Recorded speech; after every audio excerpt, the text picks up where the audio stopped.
నమస్కారం. ప్రతిధ్వని కార్యక్రమానికి స్వాగతం. ఆంధ్రప్రదేశ్ను భారత్ సిలికాన్ వ్యాలీగా చేయాలని ప్రభుత్వం లక్ష్యంగా పెట్టుకుంది. అందుకోసం నవకల్పన నిధిని ఏర్పాటు చేస్తుంది. సింగపూర్లో పర్యటిస్తున్న చంద్రబాబు నవరాజధాని అమరావతి శంకుస్థాపనకు ఆ దేశ ప్రధాని లీ సీన్ లూంగ్ను ఆహ్వానించారు. రాజధాని నిర్మాణంలో భాగస్వాములు కావాలని, అంతర్జాతీయ స్థాయి మౌలిక వస్తువుల ఏర్పాటుకు, నాలెడ్జ్ ఎకానమీగా ఆంధ్రప్రదేశ్ ఆవిర్భావానికి సహకారం అందించాలని కోరారు. స్వల్పకాలంలోనే అద్భుత పనితీరు కనబర్చిన చంద్రబాబును సింగపూర్ ప్రధాని అభినందించారు. పెట్టుబడులకు అనువైన రాష్ట్రాల్లో 2వ స్థానం రావడంపై ప్రశంసించారు. ఈ నేపథ్యంలో చంద్రబాబు సింగపూర్ పర్యటనలోని కీలకాంశాలపై ప్రతిధ్వని చర్చ చేపట్టింది. చర్చలో పాల్గొంటున్న ప్రముఖులు చందు సాంబశివరావు గారు, తెలుగుదేశం పార్టీ సీనియర్ నాయకులు S Purnachandrarao garu, global Infovision private limited managing director Chalasani Srinivas garu, Andhra intellectual forum convener MM Sriram garu, ప్రముఖ పారిశ్రామికవేత్త Sec industries private limited director.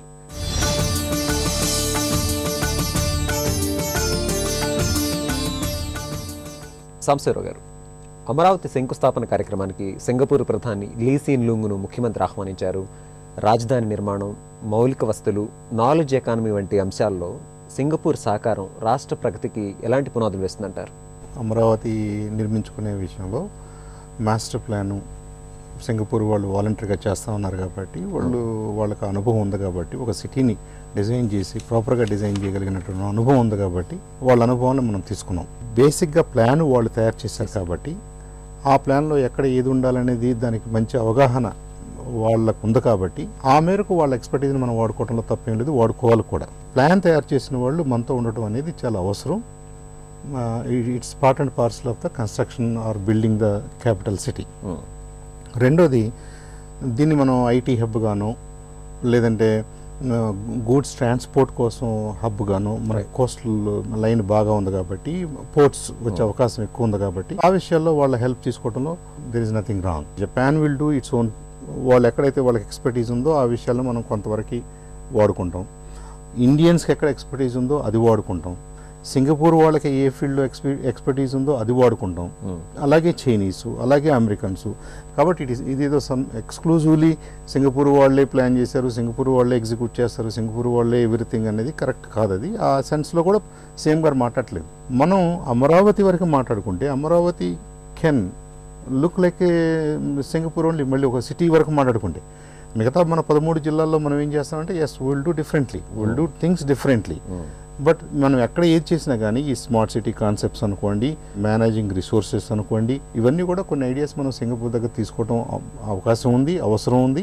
వాళ్ళు కూడా మనకు సహకరించడానికి ముందుకు వస్తున్నారు కాబట్టి why don't you take advantage of it? Purnachandra Rao garu, ఆంధ్రప్రదేశ్ను భారతదేశ సిలికాన్ వ్యాలీగా రూపొందించాలన్నటువంటిది రాష్ట్ర ప్రభుత్వ లక్ష్యం. మరి రాష్ట్రానికి సిలికాన్ సోయగాలు అద్దడానికి గల అవకాశాలని మీరు ఎలా విశ్లేషిస్తారు?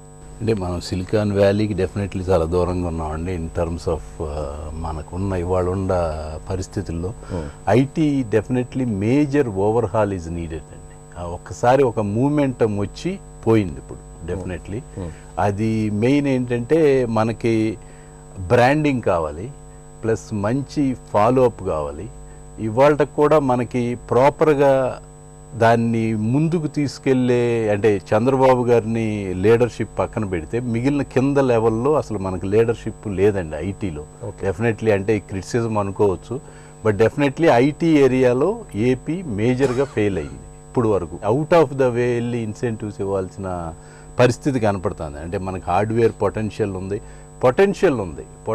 ఉంది కానీ దానికి కావాల్సిన పర్సూయన్స్ లేదు. ఇప్పుడు మనకి రిపీటెడ్గా చంద్రబాబు గారు చెప్తుంటారు ఏమని, మనకి అగ్రి ప్రాసెసింగ్, ఎందుకంటే మనకి అగ్రి ప్రోడక్ట్స్ ఉన్నాయి కాబట్టి, అట్లాగే సీ కోస్ట్ ఉంది కాబట్టి పోర్ట్స్ అని, అట్లాగే ఐటీకి మనకి మేజర్గా హ్యూమన్ రీసోర్సెస్ కావాలి.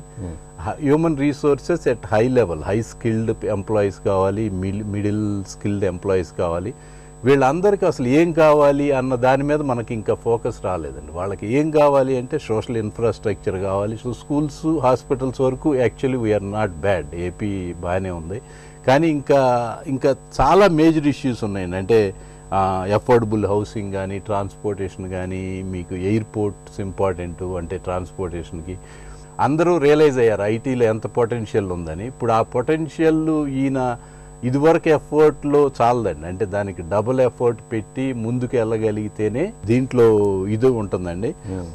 అంటే ఇక్కడ పీపుల్ మనకి దానికి మూమెంట్ తీసుకురావడానికి పీపుల్ కూడా రెడీగా ఉన్నారు పని చేయడానికి, కానీ దాన్ని ఉపయోగించుకునే అక్కడ ఎన్వైరన్మెంట్ ఇంకా రాలేదండి. శ్రీనివాస్ గారు, అమరావతి చారిత్రక ప్రాశస్త్యాన్ని ముఖ్యమంత్రి సింగపూర్ నేతలకు వివరించారు. సింగపూర్లో బౌద్ధం ఎక్కువ.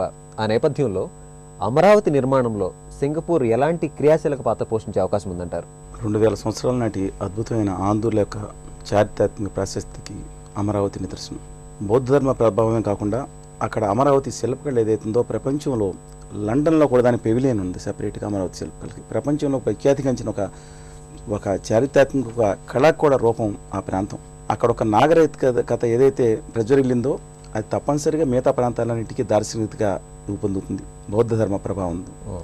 అలాంటి అద్భుతమైన దాన్ని ఇవాళ సింగపూర్ కానీ జపాన్ కానీ ఈవెన్ చైనాలో షింటోయిజంలో చైనా కానీ అనేక దేశాల్లో ఈ ఆచార్య నాగార్జునుడు కానీ లేకపోతే పక్కన నడయాడి నేలగా చాలా గొప్పగా భావిస్తారు. అలాంటిది దళైలామాకు కూడా అక్కడ కాలచక్రం చేశారు, అది వచ్చి అక్కడ నిర్వహించారు. ఆ పరిసర ప్రాంతాలను కూడా అద్భుతంగా చేసింది. అది ఒకటే కాదండి, రాణి రుద్రందేవి తన సమయంలో ఒక రాణి ఒక ప్రసూతి గురించి వేసిన 20 అడుగుల స్తూపం, ఇక హాస్పిటల్ అన్ని కట్టు స్తూపం కూడా అక్కడే మందడం పక్కన ఉన్న మల్కాపురం ఉన్న మధ్యలో ఉంది. అద్భుతమైన చారిత్రక ప్రసిద్ధి.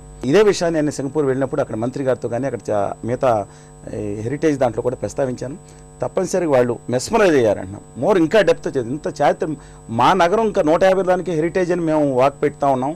ఇంత తప్పనిసరిగా దాని ఒక పాజిటివ్ ఆస్పెక్ట్లో తీసుకోవాలి. కానీ బిఫోర్ దట్ వారికంటే కూడా 2000 సంవత్సరాల ముందున్నామంటున్నాను నేను. సింగపూర్ కంటే కూడా మన ఆంధ్రుల యొక్క గౌరవాన్ని ఆత్మగౌరవాన్ని మాత్రం తాకట్టు పెట్టేటట్టు రాజధాని నిర్మాణం జరగకూడదు. వారి దగ్గర నుంచి ప్లాన్ తీసుకోవచ్చు, వారి దగ్గర నుంచి ఎక్స్పర్టే తీసుకోవచ్చు. కానీ సింగపూర్ నగరంలో గౌరవ మంత్రి గారు షణ్ముఖ్ గారు వెళ్ళినప్పుడు వారు మాట్లాడిన విషయం ఏంటంటే మాకు నిర్మాణాలు ఎక్స్పర్టేజ్ లేదండి, మేము మీ దేశం నుంచి ఎందుకంటే మన దగ్గర ఉన్న జిఎంఆర్ జీవీకే తెలుగు వాళ్ళని చెప్పుకున్న గర్విస్తాం, ఎందుకంటే ప్రపంచం అంతా ఎయిర్పోర్ట్స్ కడుతున్నారు. అలాగే సిఓలు మిగతా కంపెనీలు జరుగుతున్నాయి కాబట్టి నిర్మాణ రూపంగా ఖచ్చితంగా మాకు ఎక్స్పర్ట్ లేదన్నారు. అందువల్ల వారిలోనే ఎక్స్పర్టే తీసుకుందాం. ఆంధ్రుల ఆత్మగౌరవం నిలబెట్టేలాగా కేంద్ర ప్రభుత్వం నుంచి నిధులు తీసుకొచ్చి, ఎందుకంటే బిల్లో ఉంది. మనం ఆ కోర్ క్యాపిటల్ విషయంలో మా న్యాయ నిర్మాతలు హైకోర్టు చీఫ్ జస్టిస్ కానీ ముఖ్యమంత్రి కానీ గవర్నర్ కానీ మా యొక్క సర్వం కొలువు తీరే ఆ మెయిన్ కోర్ క్యాపిటల్ ఏరియా మాత్రం తెలుగు వాళ్ళు ముచ్చబడే తెలుగు వాళ్ళ యొక్క చారిత్రాత్మక పరిస్థితితో కేంద్ర ప్రభుత్వం బిల్లో పెట్టి నిధులతో కట్టుకుంటేనే తెలుగు వాళ్ళు వచ్చే తరాలు 10 తరాలు 100 తరాలు ఆత్మగౌరవంతో నిలబడి ఉంటారు. శ్రీరామ్ గారు, సుదీర్ఘ తీరం ఉన్నటువంటి రాష్ట్రాన్ని లాజిస్టిక్ హబ్గా మార్చాలన్నటువంటి ప్రయత్నంలో రాష్ట్ర ప్రభుత్వం ఉంది. మరి ఇది ఏ మేరకు విజయవంతం అయ్యే అవకాశం ఉంది? రాష్ట్రంలో ఉన్నటువంటి అవకాశాలేంటి? ఆంధ్రప్రదేశ్లో 13 జిల్లాల్లోనూ వారు మొదటి నుంచి చెప్తున్నారు డీసెంట్రలైజ్డ్ ఎకనామిక్ గ్రోత్. ఏ ప్రాంతంలో ఎలాంటి వనరులు ఉన్నాయి వాటన్నిటిని సద్వినియోగం చేసుకొని ఎకనామిక్ యాక్టివిటీ ఇండస్ట్రీ కావచ్చు అగ్రికల్చర్ ప్రొడక్ట్ తీసుకుంటూ దాన్ని ఆంధ్రప్రదేశ్కి భారతదేశానికి సరిపడా తయారు చేస్తూ అలాగే ఎక్స్పోర్ట్ చేయాలని. ఈ సౌత్ ఏషియన్ కంట్రీస్లో చూసినప్పుడు సింగపూర్ మేజర్ ఎకానమీ దాని లాజిస్టిక్ బేస్డ్ ఎకానమీ. ఓకే, ఇప్పుడు సింగపూర్ మొత్తం ఎప్పుడైతే గ్లోబల్ ఎకనామీ ఏదైతే ఏషియన్ కంట్రీ స్పెసిఫిక్గా రాబోతుంది అంటే రాబోయే 30 సంవత్సరాల్లో చైనా భారతదేశం అతిపెద్ద ఎకానమీకి వచ్చినప్పుడు ఇక్కడ మ్యానుఫ్యాక్చరింగ్ అంటే గ్లోబల్ సంబంధించిన ఏదైతే కొన్ని వేల సంవత్సరాల క్రితం భారతదేశమే ఎక్కువ వాణిజ్యంలో ముందు ఉంది ప్రపంచంలోకెల్లా, అంటే అలాంటి సిచ్యుయేషన్ విజువలైజ్ చేసినప్పుడు ఇక్కడ నుంచి వెళ్లాల్సినప్పుడు ఇప్పుడు ఉన్నటువంటి పోర్ట్లు సింగపూర్ చుట్టూ కానీ మలేషియా కానీ లేకపోతే భారతదేశంలో ఉన్నటువంటి బాంబే లేకుంటే గుజరాత్ చెన్నై ఇది చూసుకున్నప్పుడు ఇవన్నీ కంజెషన్ అయిపోయినాయి. సో తర్వాత ఉన్నటువంటి కోస్ట్లో చూసుకున్నప్పుడు అంటే ఆంధ్రప్రదేశ్కు ఉన్నటువంటి అవకాశాలు ఎక్కువ ఉన్నాయి. ఎందుకంటే వాణిజ్యం కూడా ఎక్కువ ఇక్కడి నుంచి జరగటానికి అవకాశాలు ఉన్నాయి. అందువల్ల పోర్టు ఒక్కడే పెడితే కాదండి, పోర్టుకి దగ్గరలోను పోర్టుకి అనుసంధానం చేస్తూ ఒక్కొక్క సెక్టార్ అటువంటి ఇండస్ట్రియల్ గ్రోత్ని ప్రోత్సహించి అది చేసినప్పుడు ఇది ఉండదు. ఒక పోర్టు కడితే economy is a loss, only port కడితే లాస్, ఎందుకంటే అక్కడ ఇన్వెస్ట్మెంట్ పెడతాం కాబట్టి. సో ఆ పోర్టుకి సరిపడా వాణిజ్య వ్యాపారము జరిగేటటువంటి స్థితిని తీసుకొచ్చినప్పుడే దానికి అవుతుంది. సో అవకాశం అయితే ఉంది, ఎందుకంటే economy is going to be Asia specific ఉండబోతుంది. అట్లాగే భారతదేశానికి ఎక్కువ అవకాశాలు ఉన్నాయి. చూసినట్టు వనరులు కూడా చూసుకుంటే ఏషియాలో ఉన్నటువంటి దేశాల కంటే కూడా ఇక్కడ అన్ని రకాలుగా ఉన్నాయి. సో ఐటీ కానీ లేకపోతే సిలికాన్ వ్యాలీ అనేది one of the economic activities, not that whole thing which is going to be. So ఆ ఎక్స్పీరియన్స్ కూడా మనం చూసాం. ఇంతకుముందు 3 రాష్ట్రాలు కూడా హైదరాబాద్లోనే ఐటీ మీద చేసాం కాబట్టి మిగతా సెక్టర్ గ్రో లేదు. అందుకని బహుశా ఈయన మొట్టమొదట ఏపీ ఎకనామిక్ గ్రోత్ చూసుకున్నప్పుడు అన్ని వనరులు తీసుకుని డీసెంట్రలైజ్గా చేయాలని. సంసరావు గారు, రాష్ట్ర ప్రభుత్వానికి సంబంధించి అభివృద్ధి ప్రణాళికలో భాగంగా ఇటు సిలికాన్ వ్యాలీగా మార్చాలన్నటువంటి ప్రయత్నాలు చేస్తున్నారు. దాంతోపాటుగా ఇతర రంగాలపై కూడా దృష్టి కేంద్రీకరించారు. మరి సిలికాన్ వ్యాలీగా మార్చాలి అంటే అసలు ఏం జరగాలంటారు? మన భారతదేశంలో ఆంధ్రప్రదేశ్ని సిలికాన్ వ్యాలీగా తీర్చిదిద్దాలి అంటే ఇదేదో ఓవర్ నైట్ అయిపోద్ది, స్టేట్మెంట్తో అయిపోయే విషయం కూడా కాదు. దానికి కావాల్సిన బ్యాకప్, దానికి కావాల్సిన ఆలోచన, దానికి కావాల్సిన సపోర్ట్ నేను ఇస్తానని ఆయన ఇండైరెక్ట్గా మనకి ప్రామిస్ చేస్తున్నారు. ఇప్పుడు సిలికాన్ వ్యాలీ ఏం జరిగింది అసలు? కాలిఫోర్నియాలో శాన్ ఫ్రాన్సిస్కో ప్రాంతాన్ని సిలికాన్ వ్యాలీ అంటారు. అక్కడ ఎందుకు ఆ ప్రాంతం అంతగా అభివృద్ధి చెందింది అంటే 1940s 50s వరకు సైంటిఫిక్ డెవలప్మెంట్స్ ఏమేమి జరిగినాయో ప్రధానంగా వాటిలో వచ్చిన scientific developments university of California సిస్టంలో కానివ్వండి, స్టాన్ఫర్డ్ సిస్టంలో కానివ్వండి, లేదా ఆ చుట్టుపక్కల ఎక్కడ జరిగినా త్రూఅవుట్ అమెరికా ఎక్కడ జరిగినా కానీ ఇక్కడ ఉన్నటువంటి పెద్ద పెద్ద ప్రొఫెసర్స్ ఆ స్టూడెంట్స్ని, ఆ ప్రొఫెసర్స్ని కూడా ఇన్ఫ్లుయెన్స్ చేసి ఈ ఏరియాకు తీసుకురాగలిగారు. All intellectuals, all scientist really ఈ సాలిడ్ స్టేట్ సైన్స్లో వచ్చినటువంటి మార్పులు, న్యూ డెవలప్మెంట్స్, వీటన్నిటిని సైన్స్ని టెక్నాలజీగా కన్వర్ట్ చేసుకోవడానికి వీళ్ళందరూ డెస్పరేట్గా ఎక్కడెక్కడో కూర్చుంటే అయ్యే పని కాదు. కాబట్టి వాళ్ళందరూ ఒక చోటకు రావడం వల్ల ఒక ఈకో సిస్టమ్ని డెవలప్ చేసుకోగలిగారు. Science all over the world జరిగి ఉంటుంది, సైన్స్ ఆల్ ఓవర్ అమెరికా జరిగి ఉంటుంది.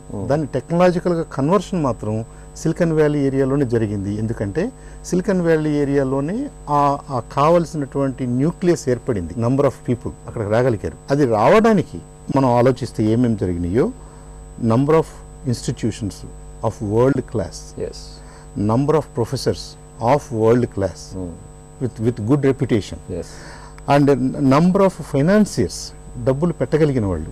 ఇదంతా జరుగుతూ ఉండగా దీన్ని కంట్రోల్ చేయడానికో ప్లాన్ చేయడానికో కావాల్సినటువంటి పాలసీస్, అంటే లోకల్ గవర్నమెంట్ తీసుకున్నటువంటి పాలసీ డిసిషన్స్, ఇవన్నీ కూడా ఒక మిక్స్లో పెట్టి చూస్తే మనం కరెక్ట్గా ఒకళ్ళకొకళ్ళు సహకరించుకుంటూ ఈ సైన్స్ని టెక్నాలజీగా కన్వర్ట్ చేయడానికి స్టేట్ గవర్నమెంటు, యూనియన్ గవర్నమెంట్, అక్కడ ఉన్న ఫెడరల్ గవర్నమెంట్ లాసు, అలాగే లోకల్ గవర్నమెంట్ లాసు, సో అంటే లోకల్గా ఉన్నవాళ్ళు ఇంట్రెస్ట్ తీసుకుని ఫెసిలిటేట్ చేస్తూ ఎక్కువ మందికి ఎక్కువ కంపెనీస్ పెట్టుకునే అవకాశాన్ని ఇచ్చారు. కాబట్టి అది న్యాచురల్గా ఫ్లరిష్ అయింది. ఇవాళ మనం అది చేద్దాము అని అంటున్నాడు చంద్రబాబు నాయుడు గారు. I think it's a very daring step.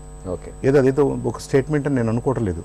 He wants to review higher education. He wants to support with good secondary and middle and secondary education. High skilled people, high technology people, high intellectuals కావాలి. కాబట్టి వాళ్ళని ఎక్కడ తీసుకొద్దాం, ఎట్లా తయారు చేద్దాం, దానికి మన యూనివర్సిటీస్ని వాడుకుందాం. అది అయిన తర్వాత మీరు కనుక ఇక్కడ ఏదన్నా మీ ఐడియాస్ని కన్వర్షన్ కోసం కోరుకుంటే టు స్టార్ట్ విత్ మనం ఇంక్యుబేటర్స్లో ట్రై చేద్దాం, తర్వాత కొలాబరేటర్స్లో ట్రై చేద్దాం, యూనివర్సిటీ ఇండస్ట్రీ కొలాబరేషన్స్ ట్రై చేద్దాం, లేదంటే డెడికేటెడ్ పార్క్స్ పెడదాం. So this is second generation silicon valley అనుకోండి మీరు. పూర్ణచంద్రరావు గారు, సిలికాన్ వ్యాలీగా రూపొందాలి, నిజంగా ఆ కళ సాకారం కావాలి అంటే ప్రభుత్వం దృష్టి సారించాల్సినటువంటి ఇతర అంశాలు ఏంటి? దీనికి అనుసంధానమైనటువంటి అంశాలపై ప్రభుత్వ విజన్ ఎట్లా ఉండాలి? సిలికాన్ వ్యాలీ అని మన వాళ్ళు వాడే సీఎం గారు కానీ వాళ్ళు అంటే సాంబశివరావు గారు చెప్పినంత డెప్త్గా ఆలోచించి వాడుతున్నారని నేను అనుకోవట్లేదు. అంటే ఫ్రాంక్లీ వాళ్ళు ఏంటంటే ఒక హై టెక్నాలజీ సెంటర్ లాగా ఏపీ అవ్వాలనేది వాళ్ళ మేజర్ కోరిక. సో అఫ్ కోర్స్ ఐటీ అనగానే ఒక లేట్ 90s కానీ ఎర్లీ 2000s కానీ హోల్ ఇండియా ఐటీ అనగానే బాబు గారి ఫేసే కనపడేదండి. దానివలన ఆయనకి ఎనార్మస్ ట్రస్ట్ ఉంది ఐటీ ఫీల్డ్లో, అంటే ఆయన చెప్పించేస్తారు అని. ఐటీలో ఉన్న ఒక అడ్వాంటేజ్ ఏంటంటే మీకు క్విక్గా ఎంప్లాయ్మెంట్ జనరేట్ అవుతుంది. అలాంటి క్విక్ ఎంప్లాయ్మెంట్ మనకి ఈరోజు చాలా హై నీడ్. అంటే మనకి అంటే ఆ ఏపీలో ఒకసారి ఇవాళ హైయెస్ట్ నీడ్ ఏంటని చెప్తే జనరేటింగ్ ద ఎంప్లాయ్మెంట్. అసలు రెండో క్వశ్చనే లేదు. మనకు ముందు ఒక డైనమిక్ సెటప్ ఉండాలండి పీపుల్. అంటే in terms of extreme communication skills అండి. There is no doubt IT ఫీల్డ్లో కమ్యూనికేషన్ స్కిల్స్ చాలా ఇంపార్టెంట్. బోత్ ఓరల్గా కానీ ప్రజెంటేషన్ వైజ్ కానీ ఈమెయిల్స్ వైజ్ ఏదైనా కానీ మీకు ఆ ప్రజెంటేషన్ చేయగలిగిన స్కిల్ సెట్ ఉండాలి. వాళ్ళకి ఎంతో కొంత ఐటీ టెర్మినాలజీ తెలిసి ఉండాలి, ఇంక్లూడింగ్ మినిస్టర్ అవనివ్వండి, అఫీషియల్స్ అవనివ్వండి, టెక్నాలజీ అడ్వైజర్లు అవనివ్వండి, ఎవరికైనా human resources very essential.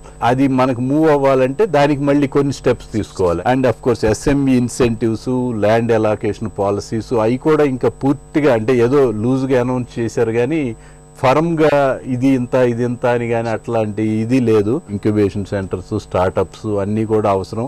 Then వీళ్ళందరికీ ఫైనాన్షియల్ ఫెసిలిటేషన్ ఇవ్వాల్సిన అవసరం ఉందండి. ప్లస్ మన ఒక మంచి టీంని టౌన్ హాల్ మీటింగ్స్ పెట్టించాలండి, ఎస్పెషల్లీ యుఎస్లో.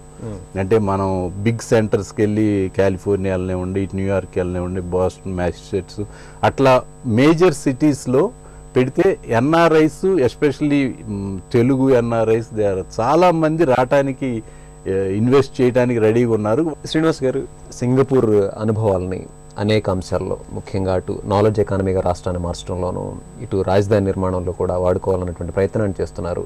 మరి సింగపూర్ యొక్క అనుభవాల్ని మనం ఏ మేరకు ఉపయోగించుకోవాలంటారు? మలేషియన్ ఫెడరేషన్ నుంచి 1958 జరిగిన తర్వాత చాలా అవమానకరమైన రీతిలో సింగపూర్ని బయటపడేశారు.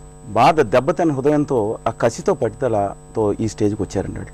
డీక్యూ కానీ వాళ్ళ సన్న కానీ మధ్యలో ముఖ్యమైన ఏ ప్రధానమంత్రి వచ్చినా సరే ఒక పట్టుదలతో మనం కూడా నిలబెట్టుకోవాలి కసితో అని. జపాన్ అయితే హిరోషిమా దెబ్బతిందో, ఆంధ్రప్రదేశ్ పరిస్థితి కూడా ఆ బాధతో, ముఖ్యమంత్రికి కూర్చోకోవడానికి కుర్చీ లేని పరిస్థితి కూడా వాళ్ళు వచ్చిన బాధతో, కసితో వాళ్ళ ప్రజలకు మన దగ్గర ఉన్న అద్భుతమైన వనరు ఏంటంటే మానవ వనరులే. 225 ఇంజనీరింగ్ కాలేజ్, 200 పాలిటెక్నిక్తో పాటు ఏపీ స్కిల్ డెవలప్మెంట్ కార్పొరేషన్ కూడా కొత్తగా పెట్టారు. దాని కనుక అమల్లోకి వస్తే అద్భుతంగా ఉంటుంది. ఈ దేశంలో ఇంకోటి కూడా గమనించాలండి, మొత్తం $146 బిలియన్ జరుగుతుంటే మొత్తం సాఫ్ట్వేర్ కానీ, ఐటీ, ఇన్ఫర్మేషన్ టెక్నాలజీ కానీ ఎక్స్పోర్ట్స్ $100 బిలియన్ అవుతుంది. దాదాపు 6,40,000 కోట్లు ఎక్స్పోర్ట్ అవుతుంటే ఈ రాష్ట్రంలో, అంటే మా ఉమ్మడి ఆంధ్రప్రదేశ్లో కానీ ఇప్పుడు తెలంగాణలో 66,000 నుంచి 70,000 కోట్లు ఎక్స్పోర్ట్ అవుతుంటే ఆంధ్రప్రదేశ్లో కేవలం 3,000 కోట్లు. అంటే మొత్తం భారతదేశంలో బెంగళూరు 31% చూసుకుంటే వాళ్ళు తెలంగాణ 13% ఉంటే, ఆంధ్రప్రదేశ్ ఇప్పుడున్న ఆంధ్రప్రదేశ్లో విశాఖపట్నం కానీ మిగతా అన్ని చోట్ల కానీ 0.5% లోపు ఉంది. అందువల్ల మనం సిలికాన్ వ్యాలీ చేయడానికి ముందు బేసిక్ ఫౌండేషన్ ఏంటని మనం చూసుకోవాలండి. వాళ్ళ దాని ఒక సిటీస్ ఐడెంటిఫై చేయాలి. దాంతోపాటు మిగతా అనేక అంశాలు ఉన్నాయి. వాళ్ళ 29 సెజలు ఉన్నాయి మనకి, ఏది నడుస్తున్న సెజలు. దీంట్లోంచి 972 కిలోమీటర్ లాజిస్టిక్స్ హబ్ కింద సింగపూర్ ఏదో చిన్న ఒక మేజర్ పోర్టు చిన్నవి చూసుకుండగా మనకి 3 డీప్ పోర్టులు, మనకు యాంకరేజ్ పోర్టులు కూడా కాదండి, ఇంకా మైనర్ పోర్టులు 11 పోర్టులు, ఒక మేజర్ పోర్టు విశాఖపట్నం అన్నీ ఉన్న నేపథ్యంలో అద్భుతంగా చేసుకోవచ్చు. అది రాజధానికి ఎలా అన్వయించుకోవాలంటే తప్పనిసరిగా రాజధానిని మిగతా అనేక రంగాల్లో కాంప్రహెన్సివ్ డెవలప్మెంట్ చూస్తా విశాఖపట్నం ఏదైతే అక్కడ డెవలప్మెంట్ ఉందో దానికి ఆలోచించి సిఆర్డీఏ ఇప్పుడు ఏదైతే, ఎందుకంటే సింగపూర్ యొక్క మొత్తం ఓటర్స్ 24 లక్షల మంది ఉంటే మల్కాజిగిరి ఓటర్స్ 25 లక్షల మంది ఉన్నారు. కానీ అక్కడ సింగపూర్ యొక్క విస్తీర్ణం 714 ఉంటే సిఆర్డీ విస్తీర్ణం 7,400 కిలోమీటర్లు ఉందండి. అందువల్ల దాంట్లో ఉన్నా సరే వాళ్ళ స్పిరిట్ తీసుకున్నాం. మొత్తం దేశం మీద అంటే మొత్తం చూసుకుంటే రేపొద్దున బిజినెస్ ప్రాసెసింగ్ దేంట్లో ఉందో 26% ఇండియాకి వస్తుంది. మన ఎక్స్పోర్ట్స్ సింగపూర్ కంటే మేజర్ కాన్సన్ట్రేషన్ అమెరికా చేయాలి. ఇప్పుడు సాఫ్ట్వేర్ ఎక్స్పోర్ట్స్లో 72 నుంచి 73% అమెరికాకి వెళ్తుంది, 16.6% యూరోప్కి వెళ్తుంది, 1% కంటే తక్కువ గల్ఫ్కి వెళ్తుంది. అందువల్ల మన కాన్సన్ట్రేషన్ అటు సైడ్ కూడా ఉండాలి. ఇక్కడి నుంచి ఎక్స్పర్టైజ్ ప్లాన్ తీసుకోవాలి. నగర నిర్మాణంలో ఆంధ్రత్వం గోచరించాలి. కసితో పట్టుదలతో పనిచేయాలి. శ్రీరామ్ గారు, ఇటు ప్రభుత్వం చేస్తున్నటువంటి ప్రయత్నాలని మనం ఎలా చూడాలి? ఇతర దేశాల సహకారంతో, మీరు పేర్కొన్నట్టుగా జపాన్, సింగపూర్ దేశాల సహకారంతో రాష్ట్రాన్ని అభివృద్ధి పదంలో నడిపించాలన్నటువంటి ముఖ్యమంత్రి ప్రయత్నాలు ఏ మేరకు విజయం సాధించే అవకాశం ఉందంటారు? విజయం సాధించే అవకాశాలు ఏమున్నాయన్నప్పుడు విజయం సాకారం చేసేట అవసరము, అగత్యం అక్కడ ఉంది. భారతదేశం మొత్తం చూసుకున్నప్పుడు మీకు 2000లో చూసినప్పుడు బెంగళూరు, హైదరాబాదు ఐటీ గాను, చెన్నై, పూణే ఇవి ఆటోమొబైల్ రంగంలోను, ఇంకా కొన్ని సెక్టార్లు రకరకాలుగా అభివృద్ధి చెందింది. గ్లోబలైజేషన్ 90 తర్వాత ఆ 10 సంవత్సరాలు జరగకపోయినా కూడా తర్వాత దశకంలో రకరకాల టెక్నాలజీస్లోనూ రకరకాల దగ్గర అభివృద్ధి జరిగింది. కాకపోతే ఇక్కడ ఏం జరుగుతుందంటే చంద్రబాబు నాయుడు గారు చూసినట్టునే హైటెక్ బాబు అని హైటెక్ సీఎం అని వచ్చింది కాబట్టి ఆయన మాట్లాడినటువంటి అదే సిలికాన్ వ్యాలీ ఇది ఒక్కడే కనపడుతుంది. అయితే నేను అక్కడ ఉన్నప్పుడు మాట్లాడుకున్నప్పుడు నేను సామాజిక రాజధాని నిర్మిస్తాము, ఎందుకంటే ఆయన ఏదైతే ఆయన ఇంతకుముందు సీఎంగా ఉన్నప్పుడు డ్వాక్రా సంఘాలు పెట్టి, అంటే ఆ రాష్ట్రంలోనూ ఆ దేశంలోనూ ప్రతి ఒక్కరిని ఎకనామిక్ గ్రోత్లో భాగస్వామ్యం చేసి వారికై వారు సంపాదించుకొని నా సంపాదనతో నేను బతుకుతున్నా అనేటువంటి ఒక ధైర్యాన్ని, స్థైర్యాన్ని ఇచ్చేటట్టు ఎకానమిక్ గ్రోత్ ఉండాలనేది, అంటే ఇన్వాల్వ్ ఎవ్రీబడి అనే దాని మీద చేసినప్పుడు డెఫినెట్గా అంటే భారతదేశానికి ఉన్నటువంటి అవకాశాలని దృష్టిలో పెట్టుకొని, రాష్ట్రానికి ఉన్నటువంటి అవసరాన్ని, అగత్యాన్ని దృష్టిలో పెట్టుకొని, ఇంతకుముందు ఈ రాష్ట్రం అభివృద్ధి గత 30 ఏళ్లలో అభివృద్ధి జరిగినటువంటి తీరుతెన్నులు, అంటే ఇక్కడ ఉన్న వాళ్ళే కాదు కదా, ఇక్కడ నుంచి బయటికి వెళ్ళిన వాళ్ళు తెలుగు వాళ్ళు, అట్లాగే వాళ్ళతోటి ఇన్స్పైర్ అయినటువంటి మిగతా రాష్ట్రాల వాళ్ళు కావచ్చు, గ్లోబల్ ఇన్వెస్టర్ గారు వచ్చి ఎప్పుడైతే అక్కడ అటువంటి ఒక వాతావరణాన్ని వీళ్ళందరూ ఇక్కడ ఉండి పని చేయొచ్చు, పని చేయించవచ్చు అనేటువంటి వాతావరణాన్ని క్రియేట్ చేసినప్పుడు ఉమ్మడి ఆంధ్రప్రదేశ్ కూడా టాప్ 1, 2, 3 స్టేజ్లోకి తీసుకురాగలిగినటువంటి స్థితి ఇక్కడ ఏర్పడింది. అట్లానే ఇక్కడ ఉన్నటువంటి వనరులు ఉన్నాయి, దాన్ని నిర్మించడానికి కావాల్సినటువంటి ఒక డిజైన్ అంటే ఒక ప్రణాళిక ఉంది. ఆ ప్రణాళికని రియలైజ్ చేయడానికి ఒక మిషన్ కూడా పెట్టుకున్నారు. సో ఇప్పుడు దాన్ని ఆ మిషన్లో భాగంగా ఏంటంటే మనం డిజైన్ చేసిన మార్కెట్ చేసుకోవాలి. బహుశా ఇప్పుడు అందులో కూడా సఫలీకృతం అవుతుంది. అందుకనే చాలా మంది వచ్చి పెడతాము అని భారతదేశంలో, అట్లాగే రాష్ట్రంలో ఎక్కువ మంది పెడతారని ఉన్నప్పుడు ఆ అవసరాన్ని రిలేజ్ చేయడానికి అటువంటి మిషన్కి సంబంధించినటువంటి ఎగ్జిక్యూటివ్ బాడీ ఏదైతే ఉందో ఇందాక మీరు చెప్తున్నారు, దాన్ని కూడా సమాయత్తం చేస్తున్నారు. ఇప్పుడు పూర్తిగా అక్కడ ఉన్నటువంటి ఇప్పుడు ఆయన చూసి ముఖ్యమంత్రి గారిని చూసి వస్తున్న వాళ్ళందరినీ దాన్ని అందిపుచ్చుకోవడానికి, అది తీసుకురావడానికి కావాల్సినటువంటి మెకానిజం క్రియేట్ చేయడంలో కూడా ఆయన నిన్న మొన్న చూసినప్పుడు కూడా క్యాబినెట్ మీటింగ్లో కావచ్చు, జిల్లా కలెక్టర్ దాంట్లో కూడా ఈ అవకాశం చేయడానికి మీరు అందరూ భాగస్వాములు కావాలి. ఎంప్లాయీస్ని కూడా ఎగ్జిక్యూట్ చేసే దాంట్లో ఉన్నటువంటి ప్రక్రియలో భాగస్వాములందరినీ కూడా, ఏది ఎకనామిక్ యాక్టివిటీలో భాగస్వామ్యానికి వస్తున్నటువంటి వాళ్ళందరినీ కూడా అన్ని విధాలు చేయడానికి ఒక ప్రణాళికలో సిద్ధంగా ముందుకెళ్తున్నారు. కాబట్టి తప్పకుండా వారు ఏదైతే అవకాశాల కోసం భారతదేశంలోనూ విదేశాలను తిరిగి ఒక ప్రక్రియలు ఉన్నారో అది సాకారం అవుతుందనేటటువంటి సిగ్నల్స్ మీకు ఆల్రెడీ కనిపిస్తున్నాయి. సుదీర్ఘ తీర ప్రాంతం ఉన్న రాష్ట్రాన్ని లాజిస్టిక్ హబ్గా తీర్చిదిద్దాలన్నది ప్రభుత్వ లక్ష్యం. రాజధాని నిర్మాణంతో పాటు శిక్షణ, సామర్థ్యాల పెంపు, సరళీకృత వ్యాపార విధానాలు, ఆకర్షణీయ నగరాల అభివృద్ధిలో సింగపూర్ సహకారం అందించనుంది. ఇక నవ్యాంధ్ర ప్రగతి వేగం అందుకోనుంది. ఇది నేటి ప్రతిధ్వని. నమస్కారం.